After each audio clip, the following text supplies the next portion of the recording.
Hello, friends. This is Dave Hurwitz, executive editor at ClassicsToday.com, here with the greatest recordings ever. And today we've got one. Sometimes you just have to go with the vox populi and pick one that's like everybody knows is one of the greatest recordings ever. No fancy tricks here. It's this sucker. Michelangeli playing Ravel and Rachmaninoff. I mean, how could I do a series called The Greatest Recordings Ever and not include this? You just have to, right? I mean, because Michelangeli remains a legend among pianists.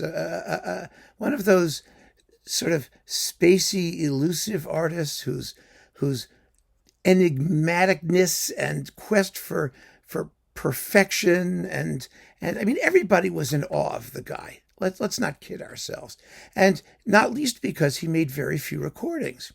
Now, sometimes those recordings turned out to be, well, a little bit weird. Yes, they did. But as often as not, they were models of pianistic perfection along certain lines. I mean, there are people of other schools, there are people who prefer other interpretive approaches, but you cannot deny that Michelangeli achieved what he set out to do.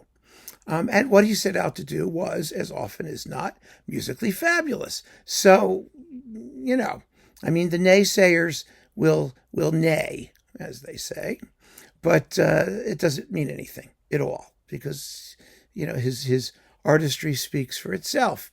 He was very similar in some respects to Carlos Kleiber. In other words, his rarity, the scarcity of his recordings and his live performances, for that matter, tended to increase their value, especially the ones that were really made under ideal conditions.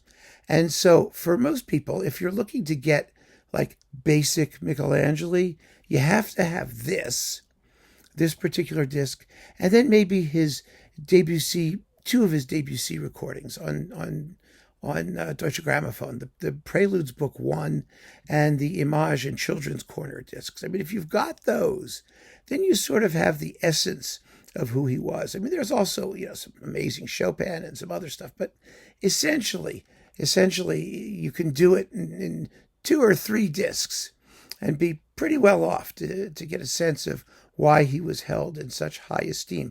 And I might add, I think that his legacy is on the whole of a higher quality than Carlos Kleiber's. Carlos Kleiber got more attention because he was a conductor and he was doing big orchestra things and operas and splashy stuff like that. But Michelangeli had a wider and more interesting range of repertoire, and I think a more consistently sustained level of excellence. So that's why these are so wonderful. I mean, I remember reading a review of this disc. I'll never forget reading a review of this disc. It was, I think, maybe in the Penguin Guide or something. Where there are some critics who feel that they absolutely have to find something negative to say about everything to be quote unquote fair, right? Fair means for whatever you say that's good, you have to say something that's bad, so that the net sum of what you have to say is 0. and in this particular case, desperately trying to find something to say about the Ravel G major concerto that justified the heaps of praise with which it would otherwise be slathered, the person in question said, well, the opening crack of the whip is somewhat weak. Well, yes, okay.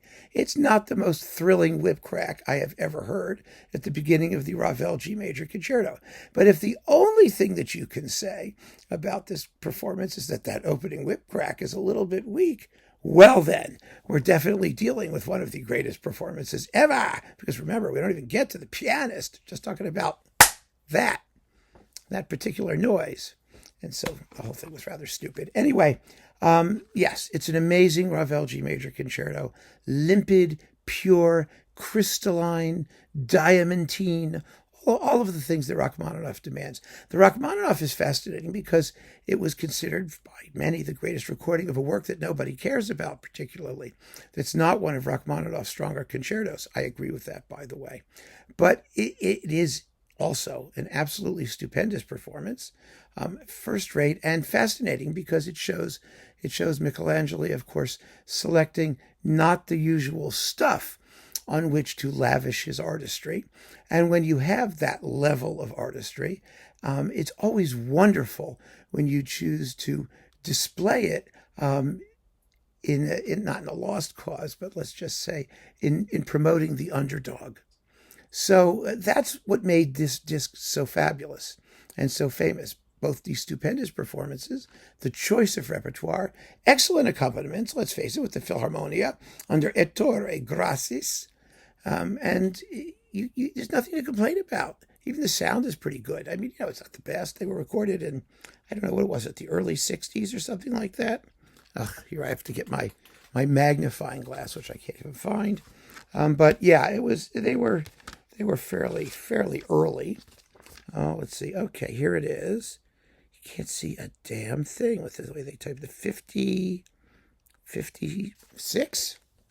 56. Hang on a second here. Wait. We always have to do this. There it is. Magnifying glass. Let me flip this around. There we go. I hope that didn't make you too dizzy. And it was Abbey Road Studios, 1957. Thank you. Good Lord. Why would they make this so complicated? Doesn't matter. Fabulousness, absolute greatness, incredible etude, and without a doubt, one of the greatest recordings ever. So if you haven't heard it, stop protesting, stop delaying, stop hesitating. Just go for it. And keep on listening, friends. Thanks for joining me. Take care.